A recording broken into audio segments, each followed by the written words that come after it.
શ્રાવણ માસના પ્રારંભે જ ડીસામાં માંસ મટનની દુકાનો પર કાર્યવાહી। લાયસન્સ વગર ધમધમતી 5થી વધુ દુકાનો સીલ કરાઈ। મોડી સાંજ સુધી સીલ કરવાની કામગીરી ચાલુ। હિન્દુઓનો પવિત્ર શ્રાવણ માસ બેસતા જ ડીસામાં નગરપાલિકા દ્વારા લાયસન્સ વગર ગેરકાયદેસર રીતે ચાલતી માંસ મટનની દુકાનો બંધ કરાવવા કાર્યવાહી હાથ ધરી હતી।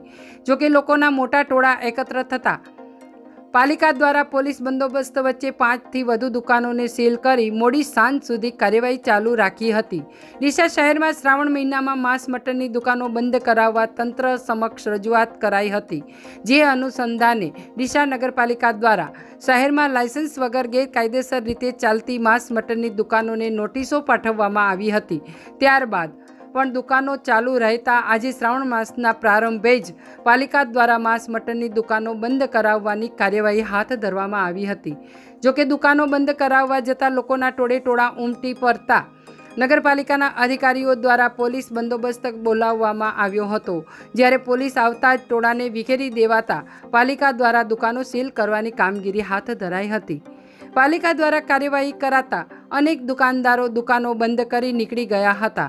તેમ છતાં પાલિકાના અધિકારીઓ દ્વારા કેટલાક દુકાનદારોને બોલાવી અંદર તપાસ કરી માંસ મટનનો જથ્થો જપ્ત કરવામાં આવ્યો હતો।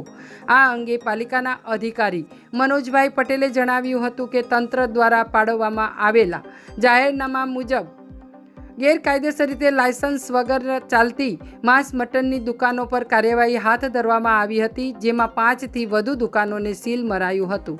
તેમજ હજુ પણ શ્રાવણ માસ દરમિયાન અનેક વખત તપાસ કરી દુકાનો ચાલુ હશે તો સીલ કરવાની કાર્યવાહી હાથ ધરવામાં આવશે।